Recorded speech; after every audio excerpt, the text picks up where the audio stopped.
گوشہ و مقام جہاں میرے مولا امام مہدی امام زمان کے لیے انتظار گاہ سجی ہے اور ہم سر و چشم منتظر ہیں۔ اس حجرے میں موجود یہ مسند جو امام زمان سے منسوب ہے، دراصل یہ دلیل ہے اس بادشاہت کی جو امام ہمارے دلوں پر کرتے ہیں۔ یہ جنگی بلبوس، یہ بے نیام ذوالفقار کہہ رہی ہے صبح و شام، العجل العجل یا امام۔ یہ محراب عبادت اور یہ سجا ہوا مصلی، ہم اور ابن مریم منتظر ہیں کہ وہ بارس قرآن آئیں اور اپنے وجود مقدس سے اس جہان اداس کو دوبارہ روشن کر دیں۔ کیا ہمارا انتظار عملی انتظار ہے؟ کہیں وہ کوفے والوں کے خطوط کی طرح تو نہیں ہے؟ یہ میرے گھر کا وہ حصہ ہے جو امام زمان سے منسوب ہے اور اسے حجرہ امام زمان کہتے ہیں۔ میں اکثر یہ بات سنا کرتی تھی کہ الاجل تو کہتے ہیں آ گئے تو کیا ہوگا، اور کیا ہے اپنی تیاری پیش ہم کریں گے کیا۔ میں اس بات کو پورے وجود سے محسوس کرتی تھی کہ اگر کسی لحظہ، کسی رات، کسی لمحہ دق الباب ہو اور امام دروازے پر ہوں تو کیا میں اس لائق ہوں کہ امام کی مہمان نوازی کر سکوں؟ کیا میرا گھر اس لائق ہے کہ کسی گوشے میں امام ٹھہر سکیں؟ کیا ہمارا انتظار عملی انتظار ہے؟ کیا ہمارے خطوط اور عریضے جو ہم امام زمان کو لکھتے ہیں کہیں وہ کوفے والوں کے خطوط کی طرح تو نہیں ہیں؟ بس یہی سوچ کر میں نے اپنے گھر کا ایک گوشہ امام زمان سے مختص کر دیا اور وہاں ایک مصلی بچھایا اور پھر یہ کہا کہ مولا میں نے آپ کے نام سے اس مصلی کو منسوب کر دیا ہے، اب آپ کبھی مجھے میرے خانوادے کو مصلی سے دور نہ جانے دیجیے گا۔ ایک مسند جو آپ دیکھ رہے ہیں امام کے نام سے میں نے سجائی، اور میں یقین رکھتی ہوں کہ جب امام ظہور فرمائیں گے تو یہیں پر نشست و برخاست ضرور کریں گے انشاءاللہ۔ اور یہاں آنے والا ہر شخص اس چیز کو محسوس کرتا ہے کہ واقعاً اس جگہ پر امام کے ذات اطہر اور وجود مقدس کی تاثیر محسوس ہوتی ہے۔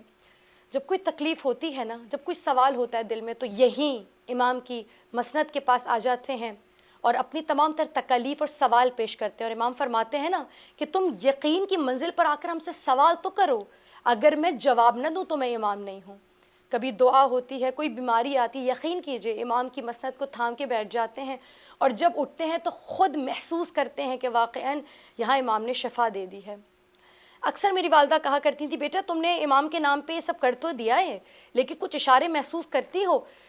یعنی کبھی کچھ محسوس ہوتا ہے کہ مولا تمہیں کہہ رہے ہو ہاں بھائی تمہاری تمام تر کاوشیں میری نگاہ میں ہیں؟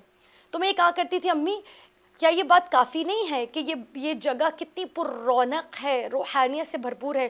جب یہاں میں آتی ہوں یقین کیجیے گا ایسا لگتا ہے دنیا الگ ہے اور میں الگ ہوں۔ اکثر وہ شخص جو نماز کا پابند نہ ہو وہ یہاں آتا ہے نا تو وہ یہ کہتا ہے کہ میرا دل نہیں کر رہا میں یہاں سے جاؤں، مجھ سے اجازت لیتے ہیں لوگ کہ 2 رکعت نماز ادا کر سکتے ہیں، اور اکثر مغرب عشاء پڑھنے والے فجر، ظہر اور عصر کی بھی قضا نمازیں یہاں پڑھ کے جاتے ہیں۔ لوگ آتے ہیں یا تنہائی میں بیٹھے رہتے ہیں، کہتے ہیں ہم آپ کو تنگ کرنے نہیں آئے، ہمیں کچھ دیر اپنے مولا کے ساتھ بیٹھنے دیجیے۔ اگر آپ یہاں آئیں تو آپ محسوس کریں گے، لیکن پھر بھی کہیں نہ کہیں دل میں ہوتا ہے نا، انسان انتظار کرتا ہے مولا میں نے تو کر لیا، آپ کب جواب دیں گے؟ اسی اسنا میں میرا ایک شاگرد تھا، اسے میں پڑھایا کرتی تھی، بہت پیارا بچہ ہے وہ، مجھے ایک مرتبہ بات کرتے کرتے کہنے لگا ٹیچر مجھے ایک بات بتانی ہے۔ میں نے کہا بیٹا کیا بات بتانی ہے؟ وہ کہتا ہے مما نے آپ کو خواب میں دیکھا۔ وہ کہتی ہیں ربیہ میں نے خواب میں دیکھا کہ جیسے امام زمان تشریف لائے ہیں اور چہرہ اتنا پر رونق ہے کہ اتنا روشن ہے کہ میں واضح طور پر ان کا چہرہ نہیں دیکھ پا رہی، لیکن امام کہیں جا رہے ہیں۔ کہتی ہے میں نے امام سے پوچھا مولا ہم آپ کے منتظر ہیں، آپ کہاں جا رہے ہیں؟ تو وہ کہتے ہیں جانتے نہیں ہو ہم حافظہ ربیہ فاطمہ کے گھر جا رہے ہیں، اس نے ہمارا کمرہ تیار کر کے رکھا ہے، اس نے ہمارے لیے عبادت خانہ بنا کے رکھا ہے، چلو آؤ تم سب بھی اس کے گھر چلو، ہم سب وہیں تشریف لے جائیں گے اور وہیں پر قیام کریں گے۔ اتنے وہ کہتی ہیں کہ میں نے دیکھا ہم چشمے زدن میں آپ کے گھر پہنچ گئے اور میں نے دیکھا وہاں پر آپ نے ایک جائے نماز سفید رنگ کی بچھائی ہے جہاں امام نے فوراً نماز ادا کی، اور ہم سب کو اشارہ کیا اور ہم نے امام کی اقتداء میں نماز ادا کی۔ اور کہتی ہے میں نے دیکھا کہ وہاں پہ ایک خوبصورت سی کرسی لگی ہوئی ہے اور اس کرسی پہ اس مسند پہ بیٹھ گئے۔ اب جب میں نے یہ خواب سنا تو میں مکمل طور پر کانپ رہی تھی، میرے پورے رونگٹے کھڑے ہوئے تھے، اور میں نے رو کے کہا کہ خدا کی قسم میں نے آپ کو کبھی نہیں بتایا اس بارے میں، لیکن واقعاً میرے گھر پہ ایک حجرہ ہے جو امام زمان کا حجرہ ہے، جو امام زمان کا کمرہ ہے، ہم عبادت کرتے ہیں، روز میں جواب کی منتظر ہوتی ہوں کہ مولا دیں گے مجھے جواب؟ تو وہ رو کے کہتی ہیں واقعاً کیا ایسا کوئی حجرہ آپ نے بنایا ہے؟ واقعاً آپ نے امام کی انتظار گاہ بنائی ہے؟ میں نے پھر ان کو وہ تصاویر دکھائی تو وہ کہتی ہیں ربیہ میں جلدی آپ کی تک آنا چاہتی ہوں، کیونکہ میں نے بالکل یہی ماحول، بالکل یہی جگہ اور بالکل ایسا ہی تمام تر اٹھنے بیٹھنے کا طریقہ، ایسی ہی جانماز دیکھی تھی۔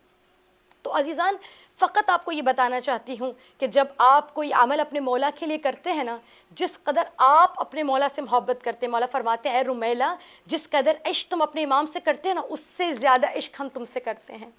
تم ہمارے منتظر نہیں ہو، ہم ہر رات انتظار کرتے ہیں کہ میرا کوئی چاہنے والا مجھے رات میں پکارے۔ آپ جانتے ہیں امام فرماتے ہیں نا کہ جو شخص اپنے وقت کی امام کی معرفت کے بغیر مر گیا وہ جہالت کی موت مرا۔ آپ جانتے ہیں ہمارے مولا کا مقام و مرتبہ یہ کہ امام صادق فرماتے ہیں اے منتظرین قائم، اے قائم کے انتظار کرنے والے، تم جانتے ہو میں قائم کا منتظر ہوں۔ اگر مجھے قائم کا زمانہ نصیب ہو جائے اور مجھے تم جیسا امام نصیب ہو جائے تو تم دیکھو گے کیسے میں صادق آل محمد اس امام کی خدمت کروں گا۔ میں نے ایک جانماز امام سے مختص کر دی، میں نے ایک مسند امام سے مختص کر دی، ایک ذوالفقار ہے، جنگی ملبوس ہے، اس کی ایک ایک کتاب، میں جب یہاں بیٹھی ہوں یہ کتابیں آپ کو دکھ رہی ہوں گی، یقیناً بڑی مختصر سی ہیں لیکن یہ بھی امام سے منسوب ہیں۔ ان تمام چیزوں کو دکھانے کی وجہ حقیقتاً ریاکاری نہیں ہے، بلکہ میں بار بار اس چیز کو محسوس کرتی ہوں کہ ایک گھر کیوں، ہم ان کے چاہنے والے ہیں جو ایک وقت میں 40 جگہ موجود ہو سکتے ہیں۔ کیوں نہ ہم سب طوعا بن جائیں، کیوں نہ ہم سب ہانی بن عروہ بن جائیں اور اپنے وقت کے مولا کو، وقت حجت کو اپنے گھر بلائیں۔ ہر شخص تک میں آج یہ پیغام پہنچانا چاہتی ہوں کہ اس بار ولادت امام زمان پر، اس بار آمد امام زمان پر آپ ہم میں سے ہر شخص امام کو تحفہ دے، اور تحفہ کیا دے کہ مولا منتظر نہیں ہیں، انتظار نہیں کرے، پوری تیاری کے ساتھ انتظار کر رہے ہیں۔ ہم اکثر یہ کہا کرتے ہیں کہ مولا اپنا گھر جس دن ہو جائے گا اس دن عزا خانہ سجائیں گے، اس دن یہ کام کریں گے۔ خدا کی قسم امام کو بلند و بالا محلات کی ضرورت نہیں ہے۔ میں خود اپنی بات کروں تو میں رینٹ کے گھر میں رہتی ہوں، اور جب بھی کبھی مکان منتقل کرنا ہوتا ہے تو سب سے پہلے کوشش کرتی ہوں کہ امام کے کمرے کو، امام کے حجرے کو تیار کر دیا جائے کہ کہیں امام بے آرام نہ ہو جائیں، کیونکہ میں یقین رکھتی ہوں کہ مولا میرے ساتھ موجود ہیں، ہر پل موجود ہیں۔ امام کا مصلی پہلے بچھا دیتی ہوں، امام کی آرام گاہ بچھا دیتی ہوں، امام کی مسند بچھا دیتی ہوں۔ یہاں یہ کرنا مشکل نہیں ہے، ہم ہر سال محرم میں عزا خانے سجاتے ہیں اور محرم کے جاتے ہی عزا خانوں کو خیر آباد کر دیتے ہیں، دوبارہ سے ٹی ویوں کو آباد کر دیتے ہیں، دوبارہ سے اپنی اس روٹین پر آ جاتے ہیں۔ کیوں آ جاتے ہیں؟ کوشش کیجئے نا کہ گھر پہ چاہے پورا کمرہ نہ صحیح، ایک چھوٹا سا گوشہ امام زمان سے منسوب تو کر کے دیکھیے، آپ دیکھیں گے امام کے وجود مقدس کی برکت سے آپ کا پورا گھر گناہوں سے دور ہو جائے گا۔ میوزک، گانے، لہو و لعب، ہر اس چیز سے جس سے امام کو تکلیف ہوتی ہے آپ کوشش کریں گے کہ آپ خود کو اپنے آپ اس سے دور کر لیں۔ اپنے گھروں میں ایک چھوٹی سی جگہ کو، ایک کمرے کو امام زمان سے منسوب کریں اور کہیں مولا اب واقعاً ہم تیار ہیں۔ اور جب آپ اس سے منسوب کریں گے تو پھر ہو ہی نہیں سکتا کہ آپ اپنے پورے گھر کو اس کے لیے تیار کر دیں۔ پھر آپ دیکھیں گے کہ وقت پر عبادت، اکثر جب نماز کے لیے دیر ہو رہی ہوتی ہے ایسا محسوس ہوتا ہے اس کمرے سے کوئی آواز دے کر ہمیں پکار رہا ہے اور کوئی چاہتا ہے ہم فوراً آ جائیں۔